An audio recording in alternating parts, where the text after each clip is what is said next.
What is up, my square delights? It is I, your king, welcoming you back to another update video. Something I haven't done in quite a while because, I mean, let's be honest, these things have been like cursed for years now because every single time I make one of these, everything I say in the video just doesn't end up happening because of one reason or another.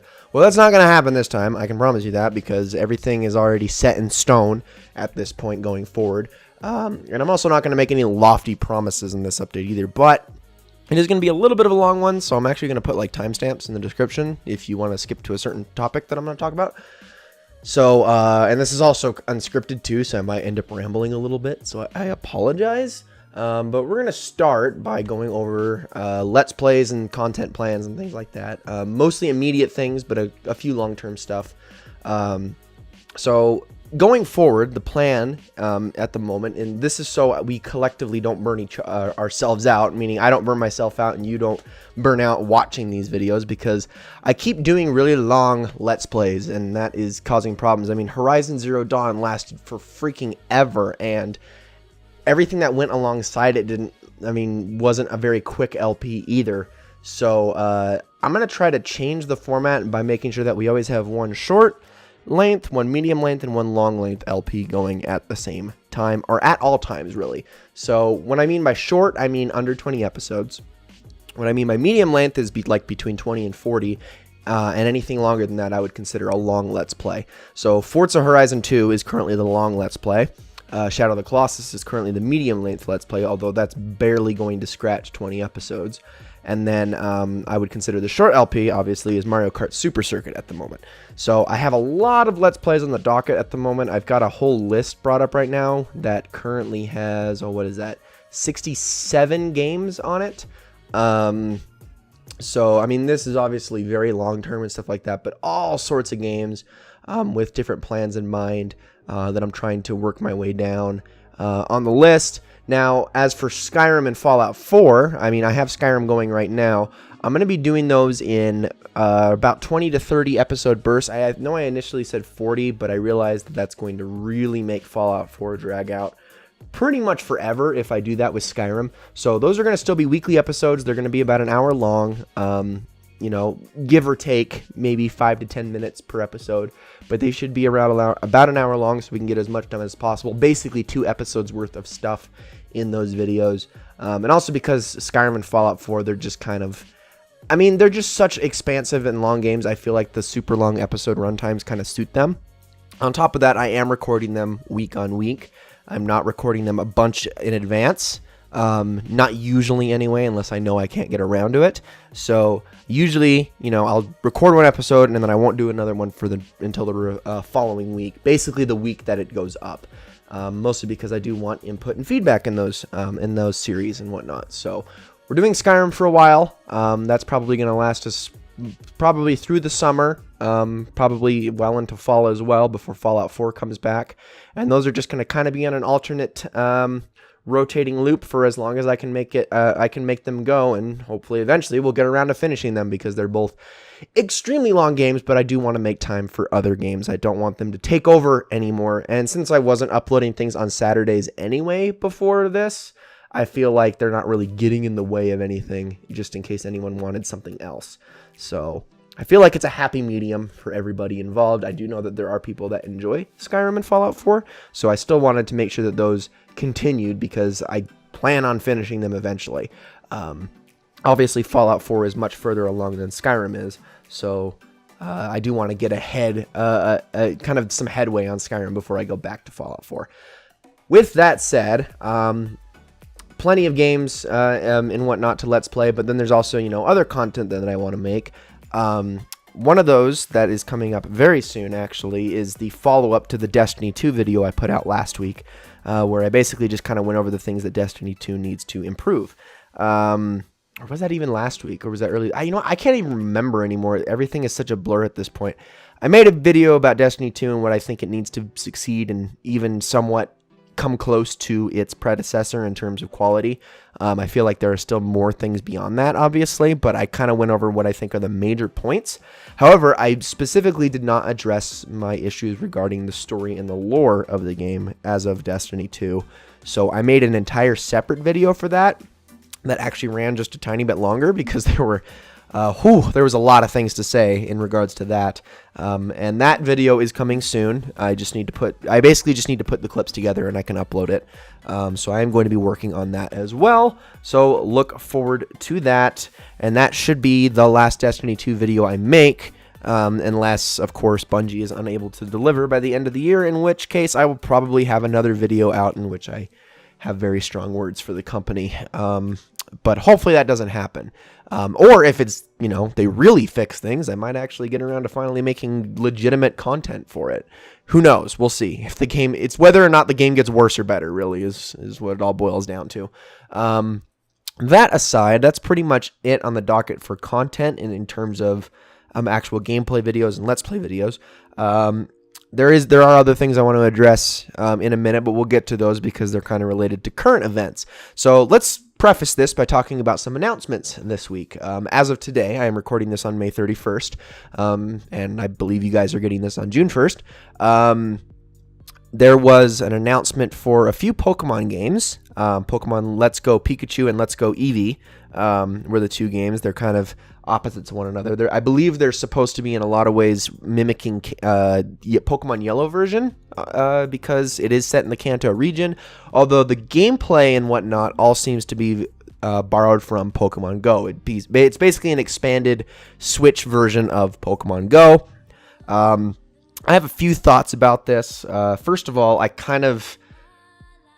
there's a part of me that's kind of confused about the fact that this is even happening. Like, not in the fact that, I knew Nintendo was going to capitalize on Pokemon Go.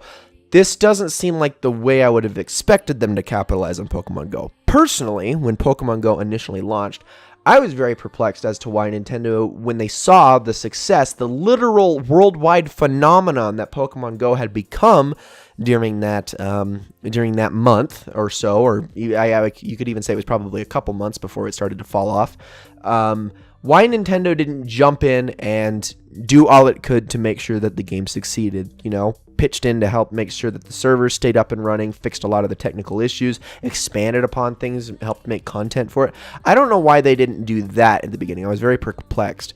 And it seems like this is actually their way of capitalizing on Pokemon Go instead, is by making these Switch games. Now, the reasons I'm perplexed is the whole point of Pokemon Go is, to get out, to go and socialize and to actually do things or to have something while you're on the go. This completely defeats the purpose of that in my eyes. Yes, I do get that the Switch is portable, but from what I can tell, it's still meant, based on even what the trailer show, it's still a home console game. And I feel like that completely undermines the whole spirit of Pokemon Go, because honestly, the worst part of Pokemon Go was the mechanics, was the actual gameplay itself. That was the worst aspect. I think most people agreed with that. And I feel like taking the worst aspect of the game and then, centering an entire home console game around it, I don't know, that just seems a little bit silly to me. Now, there are a few positives and negatives I have to take away from this. I do think it does look like an interesting idea. I am a little bit worried because of the MSRP being $60 for a game like this. I'm really hoping, especially with the precedent set where main series Pokemon games, core Pokemon games, for the longest time have only been $40. The precedent set in that regard, it really worries me, and I really hope that they have enough content to deliver and make it seem as though it's worth that $60, because I don't know. I really don't know how they're going to pull that off. So that's I feel like is a negative.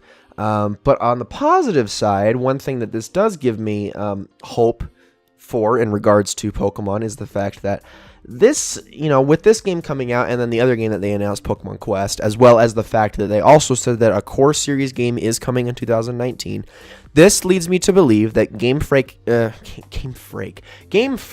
has expanded its staff over the last few years to accommodate for more development teams and thus making more games as a result and being able to put more effort and energy into specific games. At least that's my hope. Obviously, this is speculation. We don't know this for sure. But based on what they're doing here, I think it's sort of safe to assume that. If not, we should be genuinely worried for the next Pokemon game, for all the future Pokemon games, if they're trying to suddenly put out more games with the same amount of development staff that they've always had. But this gives me every reason to believe that, yes, Game Freak has expanded and there's a lot more staff and possibly multiple development teams now at Game Freak being able to work on multiple things at once, which is always a good sign. Hopefully that just means better things for the series in future and in general, because honestly, Game Freak has been in a major slump, I would say, ever since, the DS era. The DS era ended, I would say. It's kind of its last hurrah was the Pokemon White and Black series. And ever since then, it's just not been in the same place.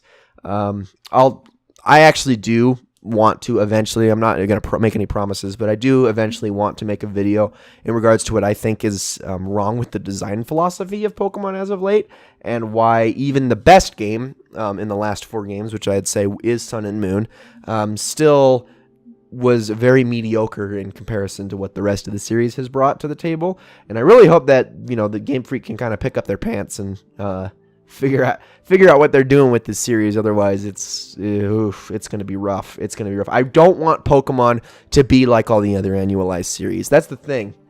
Pokemon was annualized for so long, but it kind of stood out from the rest of them in being, so high quality for so long, unlike all these other games that kind of just, same game, different setting. Like, you could definitely make that argument about Pokemon for sure, but I think that it was so good at differentiating itself from previous entries that it never really felt that way, while so many other annualized series do.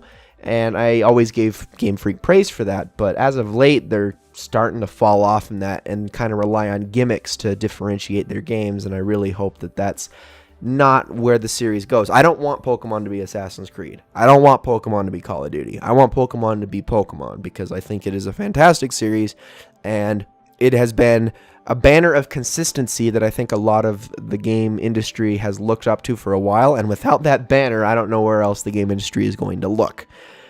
With that said, let's talk about another game that got announced this week, which is Fallout 76. So this was kind of unexpected, with Bethesda hosting their own press conference again this year. Expectations were kind of low at first, and then it was announced that Bethesda would be showing at least 2 major titles from Bethesda Softworks, which, by the way, people confuse this a lot, and I think that it's kind of a bad precedent to set, because Bethesda and Bethesda Softworks are 2 different entities. Bethesda Softworks is a development studio. They made Skyrim, and they make the Fallout games. That's Bethesda Softworks. Bethesda, in general, is a publisher. They also own companies. They also have development studios like id Software, who is behind Doom and Rage. They also have Arcane, who is behind Prey and the Dishonored series. They're not the same thing. Bethesda and Bethesda Softworks are not the same thing. Bethesda Softworks is supposed to have 2 games to show at the Bethesda Publishers press conference this E3. Now that that's out of the way, one of the big rumored titles was supposed to be this project known as Starfield. Now, we don't know what that is. A lot of people have assumed that it's supposed to be basically a sci-fi video game. A lot of people thinking it's going to be in the same vein of Skyrim and Fallout, as in open world action RPGs. But, in a completely different setting and timeline and story and all that stuff. Now, Fallout 76 is confirmed to not be Starfield. It's also not even confirmed to be one of the 2 major games that Bethesda Softworks was going to talk about, although I think it's pretty safe to assume at this point it is one of them. That said, Bethesda Softworks is usually known for kind of alternating series. They always focus on Fallout, and then they focus on Elder Scrolls, and then back to Fallout, and then back to Elder Scrolls. After Skyrim, obviously, in 2013, we got the rumor that Fallout 4 was coming. 2015, it actually happened. We also got Fallout Shelter, and Fallout was just kind of the focus for a while. Like, sure, Skyrim got re-released a bunch and stuff like that, but I mean, what else is new? But Fallout was still the focus during that time by Bethesda Softworks. So now we naturally assumed, at least, although I don't know why people were assuming it to be this year necessarily, that Elder Scrolls 6 was next in the pipeline. Now, Bethesda said Elder Scrolls 6 is not happening anytime soon. So again, I don't know why when Bethesda started to tease something that people immediately were disappointed that it wasn't Elder Scrolls 6. If anything, Elder Scrolls 6 probably won't come for another couple years. That said, they are working on a Fallout game, but then it is pretty much confirmed, or all but confirmed at this point, that the Fallout 76 is not in the same vein as Fallout 3, New Vegas, or 4, but it is instead going to be a multiplayer, or a game with multiplayer elements that is a survival game. A lot of comparisons have been made to games like DayZ or Rust, which were, open world survival crafting video games that were really big a while back until they never came out of early access and lost their chance to impress people.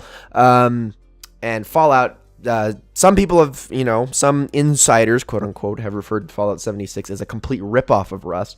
Others have said it's not really quite the same. In fact, some are going so far as to say is there's only very small amounts of multiplayer elements, but most of the game is actually focused on single player. Obviously, we don't know what to believe. As far as I know, and who knows if the information has come out today before this update goes up, but as far as I know, Bethesda was originally planning to tease this, show the trailer, show the teaser, and then tell us all about it at E3. However, Jason Schreier, a editor and writer at Kotaku, kind of spoiled the party for Bethesda, which this is not the first time he's done that, by the way. He was actually the one who leaked all of the details about Fallout 4 long before it came out, which was a huge deal because people had been waiting for Fallout 4 forever before it came out. And as a result, he was blacklisted by Bethesda. Now, people are going to insane lengths and saying, oh, maybe Bethesda's deliberately feeding him wrong information. I think that's ridiculous, honestly. I don't think any publisher would be that petty to ever do something like that. If anything, right now, I believe because of the information he is leaking, Bethesda is currently in a panic and is trying to quickly release correct information, or at least release the whole information before E3. Now, we don't know if this is actually going to happen, but from the sounds of it, they're kind of in a rush at the moment to kind of show their hand, because a lot of people from the teaser really couldn't tell what it was. I mean, I couldn't tell what the game was. I got all of my information, again, from Jason Schreier, who had his tweets retweeted all over the internet and his articles and stuff like that. So, that's where I've gotten my information. I think that's where most people have gotten their information. Because Bethesda really hasn't told us anything else about the game, we don't know what to expect. Now, for context, the reason it's called Fallout 76 is because of Vault 76. Vault 76 was originally mentioned in Fallout 3, and in the lore, it was one of the very first vaults to open after the bombs fell. The bombs dropped in 2077, in the year 2077 in the Fallout universe, and Vault 76 was a control vault. Now, for those who don't know, in the Fallout universe, there were hundreds of vaults that were built by this company known as Vault-Tec. And lots of the vaults had very insane and weird and crazy experiments going on in them. Ergo, Fallout 4, spoiler alert, where the protagonist at the very beginning of the game is actually cryogenically frozen and wakes up 200 years in the future. That was one of the experiments. There are plenty of other ones. Like another one was one when they were experimenting on kids, trying to turn them into super soldiers. All sorts of really awful, horrible things. But in the process, because of the fact that everyone was being forced to live underground, they had to have a few control vaults to with which to base their experiments off of. They needed some vaults running to basically see, if they weren't running crazy experiments, they were literally putting people in the vaults and letting them live as were advertised, because that's what Vault-Tec did. They advertised to people, come live in this vault, you're going to love life underground.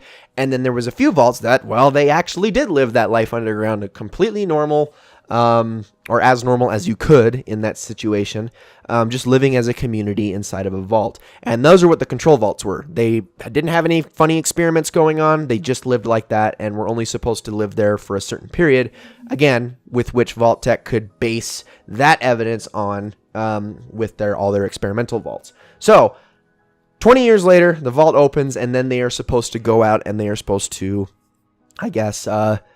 continue society from there. And in the trailer, it says Reclamation Day on a poster on the back wall. And I would assume, with the term what reclamation means, sounds like to me they are being led out into the wilderness to reclaim the wasteland, to reclaim the United States and build society once again after sitting in the vault for so many years. Which is interesting because even this game, even the very first Fallout game takes place almost 100 years, or I think actually over 100 years after the bombs fall. This game is only, 25 years after the bombs fall, which is, something that's never been explored in the Fallout universe before. Like, sure, there were, people that never gotten to go into a vault but didn't necessarily die. They just kind of had to live in the radiation for a while. So there was something going on outside of the vaults, surely, but for the most part, not really anything. There's no society, there are no organized groups. You think it's bad enough in like Fallout 3, New Vegas, and 4. Imagine what it's going to be like in this game. And I think that's kind of what the premise is supposed to be. So, if it is like a survival crafting game with the base building elements from Fallout 4, it kind of makes sense. It makes sense, like you venture out of the vault and then you have to build your base from there. My worry is just that they're going to try to go too far with the Rust route and just make it a multiplayer focused or multiplayer centric game. I really don't want that. Not only that, as far as the survival elements go, man, just please keep it light. I'm so tired of survival games with like meters and stuff like that. Like even the Fallout 4 survival mode was too much. I had to mod it to make it, fun to play, because constantly looking after a protagonist's health and thirst and tired and air meters and all this crap is just not a fun game mechanic. It never has been. No game's ever done it right. And I really hope that it isn't that bad. Or anything like that, really. I really hope it is just more of a, just kind of a hardcore. I mean, if it's just a hardcore, experience that's difficult, but it doesn't really involve, babysitting the protagonist, and you're not having to worry about stupid freaking kids coming and nuking your settlement, on some random server, then as long as it's not something like that, then I'll be happy. I want to see more on this. I mean, I'm not a huge survival game fan, but I am a huge Fallout fan, and I think if there's any series that could get me into the survival genre, as long as it's done properly, it would be Fallout. With that said, something I want to briefly touch on is the fact that, yes, I am going to be covering E3 related stuff when it comes around. I'm going to try to talk about, games as they get announced, as long as I've got vested interest and stuff like that. And I am going to be going over most of, if not all of the conferences when E3 finally lands. Of course, there's a good chance I probably won't cover Ubisoft and EA, just because they always have proven to be the most uneventful, unexciting, and just all around terrible conferences almost year on year. So I don't know if I'll be covering anything in regards to those, but you can definitely expect me to cover whatever Nintendo announces, Sony announces, and Microsoft announces. And then Bethesda I will definitely cover, and probably, is Square Enix there? I think Square Enix is the other one. I'll probably cover that one as well. I can't remember if there's anybody else. I think it's all those. Yes, I think it's those 7 that are going to be at E3. I mean, I guess Nintendo's not technically. They're still going to do another direct as they always do. But yeah, I'm going to cover that stuff. I do want to go over that. So do look forward to that. I'll make videos and we can go over different games and things like that. I'm definitely expecting a few games to get release dates that I'm very excited for. Chiefly one of them being Ori and the Will of the Wisps. I can't wait to play that game. Obviously, it's a sequel to Ori and the Blind Forest, which is my favorite platformer of all time. I think it's an absolute masterpiece of a game, and I can't wait to see how the sequel looks. I am interested in also games like Shadow of the Tomb Raider, which I kind of already know when that's coming out, but I do want to see more from it, and I want to see if it took cues from Rise of the Tomb Raider or if it tries to go in a different direction, because as far as I'm concerned, the first Tomb Raider in the reboot was okay. Rise of the Tomb Raider, on the other hand, was an absolutely amazing game, and I really hope that this next game continues with that theme. And then, of course, anything else that gets announced, any other surprise announcements and stuff like that, I'm definitely looking forward to. And the last thing I wanted to talk to in this video, and this is probably the most, down the road, long-term subject, but Overwatch League. I'm going to talk about this for a second, because Overwatch League is actually something I have been very invested in ever since it launched. Like, to my own surprise and amazement, I've been, absolutely loving it. And I've never really had a vested interest in esports before this, but the Overwatch League, I absolutely adore it. I love it. I feel like that game is so fascinating to watch and analyze and go over, much more so than playing it. Because personally, okay, playing Overwatch, all right, unless you're actually in a scrimmage or custom game setting, playing Overwatch is not experiencing Overwatch. It's literally deathmatch. It really is. It's just it's an absolute free-for-all of a game. I mean, not always, obviously. You'll find teams that coordinate and stuff like that, but most of the time, it's just a free-for-all of a game. And I feel like, personally, when playing Overwatch, as far as that goes, I feel like Overwatch makes a terrible deathmatch game, and I don't really enjoy playing it all that much. However, when it comes to the actual strategic and team-based mechanics of the game, I think Overwatch is one of the most phenomenal games ever made. It really is. It's absolutely a treat to watch and play and be a part of when it reaches those highs. I saw it said before once, Overwatch has the highest of highs and lowest of lows of almost any game out there. And I agree with that 100%. So, me personally, I am a very analytical person, and I very much do enjoy the ins and outs of the league. And I'm not just your average Redditor, who goes on and believes, everyone is either amazing or garbage at the game. So, something I wanted to kind of do in the future is make Overwatch League related and analytical videos. Now, I think the big caveat to this is probably not going to put those on this channel. I think I would actually make a second channel if I were to do such a thing. Also, I'm probably not going to start doing this until Season 2 rolls around, which that's not going to be until like the beginning of next year, beginning of 2019. So for anyone who might be interested in content like that, please sound off in the comments. I actually want to hear your thoughts on that. I've had a couple people tell me that they think that would be kind of a fun idea. So if you're interested in any way in me making an Overwatch League video, I might even make like one just kind of as like a trial to see if anybody likes that kind of stuff. If not, I probably won't do anything about it, but it's something that I'm super invested in, and I think if that investment continues, I would like to actually go places in terms of my content creation and my writing ability and my analytical ability. So let me know what you think on that. Let me know if you would be interested in watching that kind of content or anything like that. And hopefully something will come of it by the time next season rolls around. So with that said, this long-winded update video is finally coming to an end. I purposefully didn't talk about the other quote-unquote leak or announcement that came out today because honestly, I just don't care about it. Like, I really don't. It's an Assassin's Creed Odyssey. Woo. Another Assassin's Creed. This time it's a Greek setting. They also announced that Assassin's Creed is going back to being annual. Oh, I hate Ubisoft. Don't care. Anyway, that's going to be it for this update. Ladies and gentlemen, thank you all so very much for watching. I hope you all enjoyed this video very, very much, and I will see you all in the next one.